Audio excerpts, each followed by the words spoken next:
करेंगे nucleophilic aromatic substitution reaction. Nucleophilic aromatic substitution reaction. देखिए nucleophile का मतलब क्या होता है कि जो इलेक्ट्रॉन को क्या कर सकते हैं, दे सकते हैं, राइट, क्योंकि इलेक्ट्रॉन है उनके पास बहुत ज़्यादा, तो वो क्या कर सकते हैं, इलेक्ट्रॉन को दे सकते हैं। ठीक है, तो यहाँ पर हम क्या बोलेंगे, इलेक्ट्रॉन हिटिंग स्पीशीज, नहीं, इलेक्ट्रॉन को दे सकते हैं। ठीक है, न्यूक्लियस लविंग बोलते हैं इनको। ठीक है, न्यूक्लियस कौन लव करेंगे, जिसके पास बहुत ज़्यादा इलेक्ट्रॉन्स होंगे, है ना। तो यहाँ पर क्या है, ये इलेक्ट्रॉन रिच स्पीशीज बोलते हैं इनको। अब देखिए न्यूक्लियोफिलिक एरोमेटिक सब्स्टिट्यूशन रिएक्शन मतलब न्यूक्लियोफाइल का सब्स्टिट्यूशन होगा अंडर एरोमेटिक कंपाउंड्स। अब हमारे पास क्या करना पड़ेगा, हमको एक पर्टिकुलर ग्रुप लेना है। अब हमारे पास बेंजीन ग्रुप में पॉसिबल नहीं है कि हम क्या करें, न्यूक्लियोफाइल का सब्स्टिट्यूशन करें, क्योंकि न्यूक्लियोफाइल जो होगा वो अगेन एक नेगेटिवली चार्ज होगा, है ना, या फिर इसमें लोन पेयर होंगे, न्यूट्रल भी होगा तो लोन पेयर होंगे, मतलब वो इलेक्ट्रॉन उल्टा देगा। अब बेंजीन तो खुद ही न्यूक्लियोफाइल की तरह एक्ट कर रहा था, है ना, तो अगर बेंजीन खुद ही इलेक्ट्रोफाइल की तरह एक्ट करेगा तो आप ही बताओ कि बेंजीन और न्यूक्लियोफाइल में तो रिपल्शन हो जाएंगे ना, तो यहाँ पर कैसे रिएक्शन होगा। रिएक्शन करने के लिए बेंजीन में कहीं ना कहीं पॉजिटिव चार्ज आना पड़ेगा। ठीक है, बेंजीन में कहीं ना कहीं क्या होना पड़ेगा, पॉजिटिव चार्ज आना पड़ेगा। और ये पॉजिटिव चार्ज कैसे आ सकता है, कैसे आ सकता है पॉजिटिव चार्ज, मतलब without any particular group attachment we are not able to react, we are not able to complete the reaction with benzene, है ना, विद द न्यूक्लियोफाइल। तो यहाँ पर क्या करना पड़ेगा, मुझे न्यूक्लियोफाइल, बेंजीन न्यूक्लियोफाइल को पहले एक इलेक्ट्रोफिलिक सेंटर बनाना पड़ेगा। ठीक है, क्या बनाना पड़ेगा, इलेक्ट्रोफिलिक सेंटर बनाना पड़ेगा। तो यहाँ पर मैं क्या करूँगी, इस पर्टिकुलर बेंजीन में अटैच करवाऊंगी, किसका, मैं आपको अटैच करके दिखाती हूँ। ये आपका बेंजीन है ना, और बेंजीन में फॉर एग्जांपल मैंने अटैच कर दिया क्लोरीन का, यहाँ पर क्या बन गया, क्लोरोबेंजीन। ठीक है, अब ये क्लोरोबेंजीन में मैंने क्या, क्लोरीन एक क्या है, डीएक्टिवेटिंग ग्रुप है, पर एक्सेप्शन ये है कि ये ऑर्थो और पैरा पोजिशन पर डायरेक्टिंग होते हैं टूवर्ड्स द इलेक्ट्रोफिलिक। ओके, तो फॉर एग्जांपल मैंने कोई इलेक्ट्रोफाइल को अटैच करवाया था to this, for example NO2। ठीक है, NO2 एक इलेक्ट्रोफाइल की तरह था, मतलब नाइट्रोनियम आयन की तरह आया है ये ऐड होके, और NO2 आपको क्या बन गया, यहाँ पर एक ग्रुप बन गया विच इज नाइट्रोस ग्रुप। अब यहाँ पर हमारे पास जो है पर्टिकुलर एक सबस्ट्रेट है। अब इस सबस्ट्रेट में मुझे न्यूक्लियोफाइल को अटैच करवाना है। अब हमारे पास पॉसिबल है कि न्यूक्लियोफाइल अटैच हो पाए। अब हमारे पास क्या पॉसिबल है कि न्यूक्लियोफाइल इजीली अटैच हो पाए। अब आपको लग रहा होगा कि न्यूक्लियोफाइल कहाँ अटैच होगा, है ना, क्योंकि न्यूक्लियोफाइल को अटैच होने के लिए कोई पॉजिटिव सेंटर की जरूरत पड़ेगी। अब पॉजिटिव सेंटर कहाँ मिलेगा, आपको पता है कि जब भी ऑर्थो पोजिशन पे हमारे पास और पैरा पोजिशन पे जो जब हमारे पास आता है अपकमिंग इलेक्ट्रोफाइल, तो ऑटोमेटिकली प्लस चार्ज कहाँ आ जाता है, यहाँ आ जाता है। और प्लस चार्ज को स्टेबल करने के लिए माइनस आई इफेक्ट है, और साथ साथ प्लस चार्ज को स्टेबल करने के लिए प्लस M इफेक्ट शो होता है। माइनस आई इफेक्ट ज़्यादातर शो होता है हैलोजन को, पर यहाँ पर प्लस M इफेक्ट अच्छा खासा यहाँ पर स्टेबल बनाएगा। तो यहाँ पर क्या होगा, डेल्टा पॉजिटिव यहाँ आएगा, कहाँ आएगा, यहाँ पर। तो यहाँ पर क्या है, कार्बन पर डेल्टा पॉजिटिव। ठीक है, अब कार्बन पर डेल्टा पॉजिटिव है, तो मतलब जो न्यूक्लियोफाइल आएगा वो कहाँ आएगा, यहाँ पर। ठीक है, इस वाले पोजिशन पे ये जो पाई बॉन्ड है ये ब्रेक हो जाएगा। ठीक है, अब ये पाई बॉन्ड ब्रेक होने के बाद हमारे पास नेगेटिव चार्ज यहाँ आएगा, और negative charge against stability order के साथ NO2 को ही रिस्पेक्ट में अच्छा होगा। अब हमारे पास देखना पड़ेगा न्यूक्लियोफाइल है, अगर न्यूक्लियोफाइल फॉर एग्जाम्पल मैं एक न्यूक्लियोफाइल लिया मैंने, ये आपका एक OH है। अब ये एक न्यूक्लियोफाइल है हमारे पास, फॉर एग्जाम्पल ये एक न्यूक्लियोफाइल है। अब ये न्यूक्लियोफाइल फॉर एग्जाम्पल ये न्यूक्लियोफाइल के साथ कोई X पॉजिटिव था, ये कोई इलेक्ट्रोफाइल था। ठीक है, अब ये न्यूक्लियोफाइल की तरह एक्ट करेगा, बेस की तरह एक्ट नहीं करेगा। बेस की तरह OH नेगेटिव तब एक्ट करता जब ये OH नेगेटिव पर्टिकुलर हाइड्रोजन को अपना इलेक्ट्रॉन सप्लाई कर रहा होता, पर यहाँ पर हाइड्रोजन के साथ बॉन्ड ना बना के other than hydrogen it wants to make bonding with carbon, और यहाँ कार्बन क्या है, डेल्टा पॉजिटिव है, और डेल्टा पॉजिटिव होने के कारण यहाँ पर क्या कर सकता है, ये न्यूक्लियोफाइल की तरह एक्ट करेगा। अब हमारे पास नेक्स्ट जो स्टेप बनेगा कैसे बनेगा, देखिए ये हमारे पास क्या है, बेंजीन रिंग, यहाँ पर आपके पास क्या है, क्लोरीन है, हमारे पास यहाँ पर क्या बन गया, एक OH अटैच हो गया, न्यूक्लियोफाइल की तरह OH ने कार्बन के ऊपर अटैक किया। अब यहाँ पर कार्बन का एक बॉन्ड यहाँ बना है, मतलब कार्बन यहाँ पर पर्टिकुलर इलेक्ट्रोफाइल की तरह एक्ट कर रहा था, और पर्टिकुलर यहाँ पर एडजेसेंट कार्बन में नेगेटिव चार्ज आ गया। अब यहाँ पर हमारे पास एक पाई बॉन्ड यहाँ था, एक पाई बॉन्ड यहाँ था, एक NO2 यहाँ था। ठीक है, अब यहाँ पर अलग अलग सबस्ट्रेट जब बनते हैं, अलग अलग सबस्ट्रेट के अलग अलग जो प्रोडक्ट जो हमारे पास आते हैं ना, अलग अलग प्रोडक्ट के each product has its own name, okay, each product has its own name. यहाँ पर आप देख सकते हो कि पहले हमारे पास कोई एडिशन नहीं हुआ था, मतलब कोई प्रोडक्ट में चेंजेस नहीं आए थे। तो यहाँ पर आप बोल सकते हो कि प्रोडक्ट में हमारे पास एक न्यू चीज़ दिख रही है, विच इज़ नेगेटिव चार्ज। अब नेगेटिव चार्ज हम अब बोल सकते हो कि is a kind of carbon ion intermediate है। तो इस पर्टिकुलर इंटरमीडिएट का एक नाम है, क्या नाम है? इस पर्टिकुलर इंटरमीडिएट का नाम है Meisenheimer complex, okay, Meisenheimer complex. This particular name आपका कहाँ से पढ़ा पता है? ये आपका साइंटिस्ट से पढ़ा, मेसेनहाइमर कॉम्प्लेक्स, आपका बहुत इंपॉर्टेंट है। ये इंटरमीडिएट का नाम होता है, इस वाले इंटरमीडिएट का, ठीक है। अब नेगेटिव चार्ज क्या करेगा? NO2 को स्टेबलाइज करेगा, मतलब ये ठीक है, इसको और हमको इधर उधर नहीं करना, ठीक है। अब हम क्या करेंगे, ये हमारे पास क्या बना? बेंजीन। अब बेंजीन में हमारे पास क्या बनेगा? यहाँ पर एरोमेटिसिटी को रीगेन करवाना है ना। एरोमेटिसिटी यहाँ पर रीगेन कैसे हो सकती है? अगर मैं न्यू पाई बॉन्ड को फॉर्म करवा दूँ तो न्यू पाई बॉन्ड कैसे फॉर्म हो सकता है? आप देख सकते हो कि अगर मैं यहाँ पर नेगेटिव चार्ज को यहाँ अटैक करवाऊँ, है ना, और NO2 तो था ही, NO2 का रिस्पेक्ट नहीं हो रहा है जो हो रहा है। नेगेटिव चार्ज अगर मैं यहाँ क्या करूँ, अटैक करवाऊँ, तो chlorine is a good leaving group, chlorine चला जाएगा बाहर, ठीक है। और क्लोरीन अगर बाहर चला गया as in the form of chloride ion, यहाँ पर OH का जो है सब्स्टिट्यूशन हो जाएगा in place of chlorine. OH और chlorine both are negatively charged और you can say lone pair होते हैं, तो दोनों ही न्यूक्लियोफाइल है।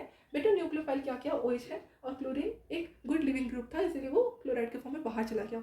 अब हमारे पास इसका जो नेक्स्ट स्टेप बना वो कुछ ऐसा बनेगा, NO2 है ना, और यहाँ पर OH, यहाँ पर सब में एरोमेटिसिटी रीगेन हो गया, प्लस में chloride ion as a good leaving group बाहर।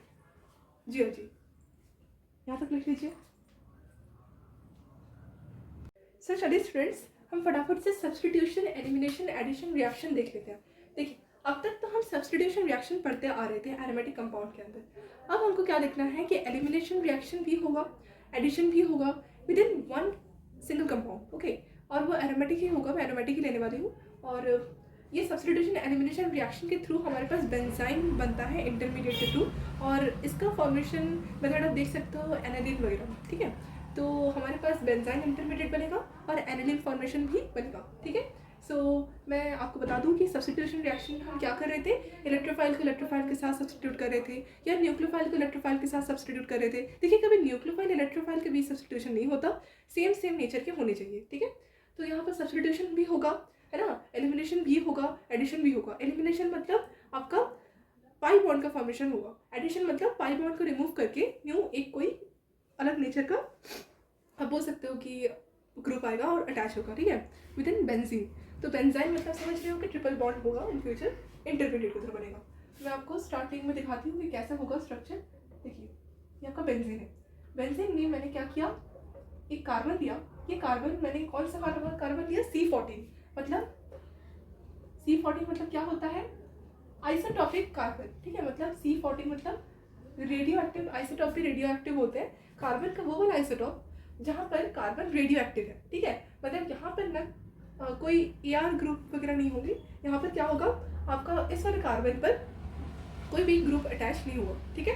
और ये वाला कार्बन पर तभी अप्रोच करना पॉसिबल होता, मैं बता दूँ, जब आपका ये वाला ग्रुप, पर्टिकुलर ये वाला ग्रुप क्या होता, कोई एरोमेटिक ग्रुप होता, ठीक है। यहाँ पर कोई NO2 वगैरह लगा नहीं है, तो ये एक मतलब NO2 वगैरह लगा नहीं है, तो यहाँ पर डेल्टा पॉजिटिव लाना है बहुत मुश्किल है, ठीक है।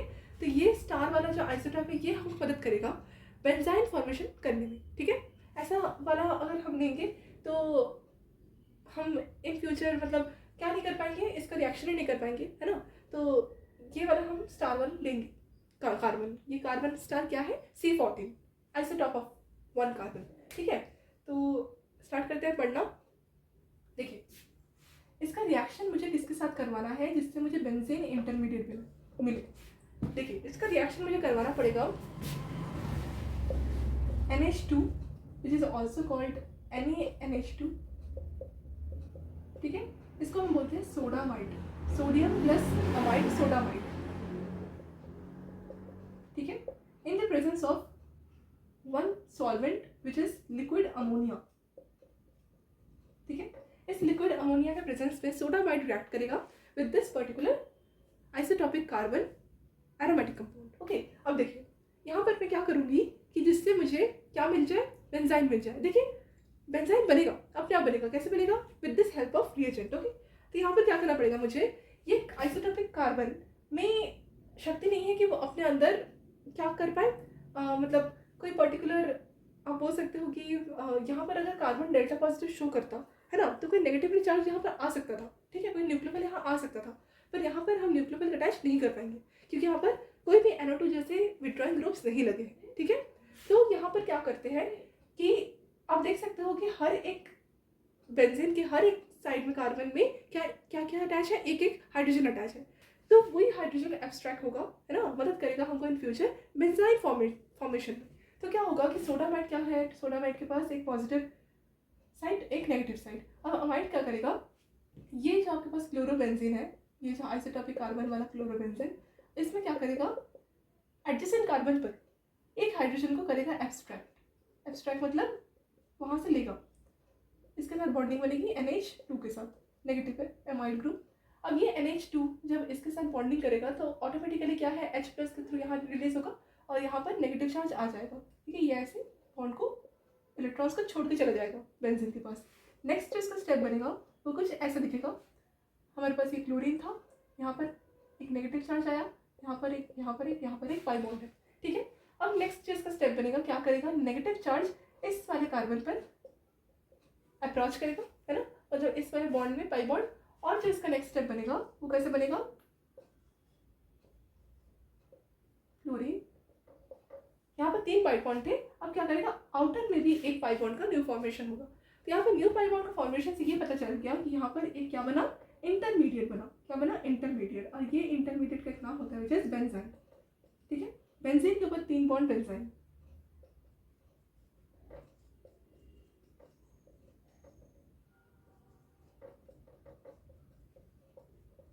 ठीक है।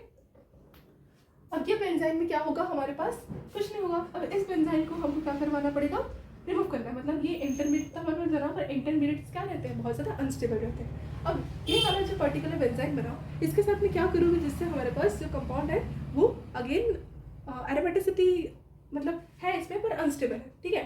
मतलब क्या करूँ जिससे स्टेबिलिटी आए। तो स्टेबिलिटी करने के लिए हमको क्या करना पड़ेगा, इसमें से ये पाई बॉन्ड को हटाना पड़ेगा। अब ये पाई बॉन्ड कैसे हटेगा, ठीक है। देखिए पाई बॉन्ड आपका हट सकता है अगर यहाँ पर हमारे पास डेल्टा पॉजिटिव चार्ज बहुत बढ़ जाए, ठीक है। डेल्टा पॉजिटिव चार्ज अब बहुत ज़्यादा बढ़ गया होगा इस आइसोटॉपिक कार्बन पर, क्यों, क्योंकि यहाँ पर 3 पाई बॉन्ड है ना, और 3 पाई बॉन्ड है, मतलब यहाँ पर आप बोल सकते हो कि बहुत ज़्यादा इलेक्ट्रॉन्स की डेंसिटी हो गई, मतलब यहाँ पर इलेक्ट्रॉन्स बहुत ज़्यादा जा रहे होंगे इस वाले कार्बन के पास, आप देख सकते हो, है ना। तो यहाँ पर जो क्लोरीन है ना, ये क्लोरीन यहाँ पर स्थिर नहीं रहेगा, ये क्लोरीन क्या होगा, रिमूव हो जाएगा, ठीक है। और जब क्लोरीन रिमूव होगा तो हमारे पास जो नेक्स्ट इंटरमीडिएट बनेगा वो क्या होगा, ऐसे,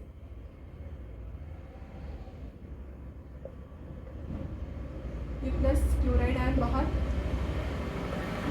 बेंजाइन आयन, बेंजाइन, ओके। अब ये बेंजाइन में हमारे पास जो आइसोटॉपिक कार्बन था इसमें बहुत ज़्यादा पॉजिटिव चार्ज बढ़ जाएगा, क्यों, क्योंकि मतलब फॉर्मल नहीं बता रही हूँ, डेल्टा स्लाइटली, क्यों, क्योंकि यहाँ पर आपका 3 पाई बॉन्ड, मतलब 3 आप देख सकते हो कि साइड है, इलेक्ट्रॉन साइड है, एक सिग्मा और 2 पाई, एक सिग्मा और 2 पाई, ठीक है। अब क्या होगा कि हमारे पास ये एक सिग्मा बॉन्ड ब्रेक हुआ, ये बेंजाइन की वजह से ही हुआ, ठीक है। यहाँ पर पाई बॉन्ड ब्रेक हो सकता था पर स्टिल यहाँ पर पाई बॉन्ड बना था, और ये वाला आइसोटॉपिक कार्बन पर 5 बॉन्ड बनेगा नहीं, तो इसीलिए क्लोराइड आयन की तरह ये मूव हुआ, ये बेंजाइन में होता है। अब हमारे पास क्या करना पड़ेगा, यहाँ पर बहुत ज़्यादा हाईली डेल्टा पॉजिटिव चार्ज होने की वजह से यहाँ पर इलेक्ट्रोफिलिक रीजन बढ़ गया। इलेक्ट्रोफिलिक रीजन अब हम बना सकते हैं, ठीक है। यहाँ पर without any NO2 group still type of electrophilic region is formed. तो यहाँ पर अब आपका क्या हो सकता है, कोई न्यूक्लियोफाइल अटैक कर सकता है। अब हमारे पास क्या है, NH2 हो गया, NH2 का कम हो गया, NH3 हमारे पास अभी भी है। NH3 is a kind of Lewis base, और लुईस बेस ऑर्गेनिक केमिस्ट्री में लुईस बेस नहीं होता। लुईस बेस पर्टिकुलर किस पोजीशन पर डोनेट कर रहा है लोन पेयर को, वो इंपॉर्टेंट रहता है एज अ न्यूक्लियोफाइल और बेस की तरह, ठीक है। तो आपका क्या है, ये लुईस बेस है, ठीक है। मतलब ये इनऑर्गेनिक में लुईस बेस है, पर ऑर्गेनिक में ये अगर कार्बन को अप्रोच कर रहा है अपना लोन पेयर तो ये पर्टिकुलर क्या कहलाएगा, न्यूक्लियोफाइल। तो yes, here the liquid ammonia is act as a मतलब न्यूक्लियोफाइल की तरह एक्ट करेगा, ठीक है। तो इसका नेक्स्ट जो स्टेप बनेगा दिखेगा प्रोडक्ट, वो कुछ ऐसा दिखेगा। यहाँ पर आपको क्या मिल जाएगा, NH3 positive, NH3 positive, why, because it donated one lone pair and make a bonding, coordinate bonding. यहाँ पर आपका 3 था ना, अब ये यहाँ पर शिफ्ट हो जाएगा, ठीक है, मतलब ये इधर शिफ्ट हो जाएगा, मतलब यहाँ पर एक नेगेटिव चार्ज आ जाएगा। इस चीज़ हमें दिखा दे रही हूँ, ऐसे ऐसे, ठीक है। अब क्या होगा कि यहाँ पर नाइट्रोजन में प्लस चार्ज है, ठीक है। अगेन अगर नाइट्रोजन एक हाईली इलेक्ट्रोनेगेटिव है, यहाँ पर क्या होगा, डेल्टा पॉजिटिव चार्ज बहुत बढ़ जाएगा, है ना। तो अगेन बेंजाइन को फॉर्मेशन करने में मजबूर कर देगा। अब हमको क्या करना है, नेक्स्ट स्टेप में इस वाले पर्टिकुलर जो कंपाउंड है उसको स्टेबल बनाना है, ठीक है। इसको स्टेबल कैसे बनाएंगे, स्टेबल हम बना सकते हैं थ्रू दिस अमोनिया हाइड्रोजन। मैं इसको थोड़ा सा अलग करके लिख रही हूँ, H, यहाँ पर एक प्लस है। अब क्या होगा कि यहाँ पर नेगेटिव चार्ज था, ये नेगेटिव चार्ज को ये क्या कर सकता है, नेगेटिव चार्ज को ये स्टेबलाइज कर सकता है। अगर यहाँ पर नेगेटिव चार्ज में H आ गया तो क्या होगा, यहाँ पर ऑटोमेटिकली 4 बॉन्ड बन जाएंगे, और 4 बॉन्ड बनने के बाद इलेक्ट्रोफिलिक न्यूक्लियोफिलिक रिएक्शन होने के बाद यहाँ H आ जाएगा। देखिए अब यहाँ पर H अगर आ गया है ना, ये कौन दिया, अमोनिया दिया, तो यहाँ पर आपके पास जो पर्टिकुलर कंपाउंड बनेगा वो कुछ ऐसे दिखेगा, NH2, यहाँ पर 3 पाई बॉन्ड, ठीक है। और हमारे पास जो है H तो यहाँ आ गया और ये बन गया एनिलीन फॉर्म, है ना। अब हमको देखना है कि हमने जो मैकेनिज्म फॉलो किया, ये मैकेनिज्म में ये आपका क्या है, मैकेनिज्म, ठीक है। ये आपको एग्जाम में लिखना पड़ता है, तभी एग्जामिनर को समझ आता है कि आप समझ के लिखो। देखिए मैकेनिज्म में हमको दिख रहा है कि ये जो पर्टिकुलर आपका स्टेप्स है, इसमें 3 चीज़ें बार बार हो रही है, मतलब 3 चीज़ें बैक टू बैक हो रही है। देखिए सब्सटीट्यूशन फर्स्ट में हुआ, सब्सटीट्यूशन कैसे हुआ, आप सोच रहे होंगे कि मैडम सब्सटीट्यूशन कहाँ दिख रहा है। देखिए सब्सटीट्यूशन मतलब जिस पोजीशन पे क्लोरीन था उस पोजीशन पे ही अमाइड ग्रुप आया। आप देख सकते हो जिस पोजीशन में क्लोरीन था उस पोजीशन पे अमाइड ग्रुप आया, और ये जो पोजीशन है, ये पोजीशन आपका आइसोटॉपिक रीजन था, आइसोटॉपिक कार्बन रीजन था। That's why this particular product is called DSP, मतलब डायरेक्ट सब्सटीट्यूशन प्रोडक्ट है ये, ठीक है। जिस पोजीशन पर कार्बन आइसोटॉपिक कार्बन था उसी पोजीशन पर एमाइड ग्रुप आपकी सब्सटीट्यूट हुआ क्लोराइड की वजह से। अगेन अगर मैं तो यहाँ पर भी कर सकती थी, ये कार्बन पर ना करके मैं यहाँ भी कर सकती थी, क्योंकि यहाँ पर भी बहुत ज़्यादा हाईली डेल्टा पॉजिटिव चार्ज था। तो जो आपका नेक्स्ट एक और वुड बी प्रोडक्ट बन सकता था वो यहाँ पर भी बन सकता था, ठीक है। और यहाँ पर क्या आ जाता आपका NH2, क्या आ जाता NH2, ठीक है। 1 2 3 4, मतलब यहाँ पर कार्बन का ठीक है, नाइट्रोजन का ठीक है, सब ठीक है। तो ये आपका क्या है, CSP, ठीक है। ये आपका जो कार्बन है, ये एडजेसेंट कार्बन पे साइन प्रोडक्ट बोलते हैं, यहाँ पर cine substitution product, this is direct substitution product. तो ये साइन और डायरेक्ट में कंफ्यूज मत होइएगा, 2 ही प्रोडक्ट बन सकते हैं, ठीक है। चलिए तो यहाँ पे सब्स्टिट्यूशन देख लिया आपने, ठीक है। उसके नाम्स भी नेम्स डायरेक्ट सब्स्टिट्यूशन प्रोडक्ट और CSP, है ना, 2 होते हैं इसके सब्स्टिट्यूशन के। एलिमिनेशन कहाँ हुआ बेटा, एलिमिनेशन हुआ जहाँ पर आपका पाई बॉन्ड का फॉर्मेशन हुआ। आप पढ़े हो ना, एलिमिनेशन रिएक्शन में पाई बॉन्ड का फॉर्मेशन होता है, न्यू पाई बॉन्ड बनता है। देखिए न्यू पाई बॉन्ड बना, एक सिग्मा बॉन्ड ब्रेक हुआ, न्यू पाई बॉन्ड बना, एक सिग्मा बॉन्ड ब्रेक हुआ। जहाँ पर पाई बॉन्ड बना वो बेंजाइन कहलाया, और बेंजाइन को ही हमने क्या किया, इंटरमीडिएट थ्रू अपना देखा। As it is highly unstable, again elimination reaction भी फेवरेबल नहीं रहा। एलिमिनेशन रिएक्शन हो चुका था, उसके बाद उनका एडिशन रिएक्शन देखी गई। एडिशन रिएक्शन में आपने देखा कि सब्स्टिट्यूशन हुआ, पर स्टिल यहाँ पे एडिशन क्यों कहा गया, क्योंकि यहाँ पर एक पाई बॉन्ड का भी ब्रेकिंग हुआ, ठीक है। तो that's why this is the whole mechanism of the given benzyne intermediate and aniline formation. At last aniline बना, पर कहीं ना कहीं बीच में हमको बेंजाइन मिला, है ना। Benzene is a type of intermediate is form during the formation of aniline. समझ आया, लिख लीजिए।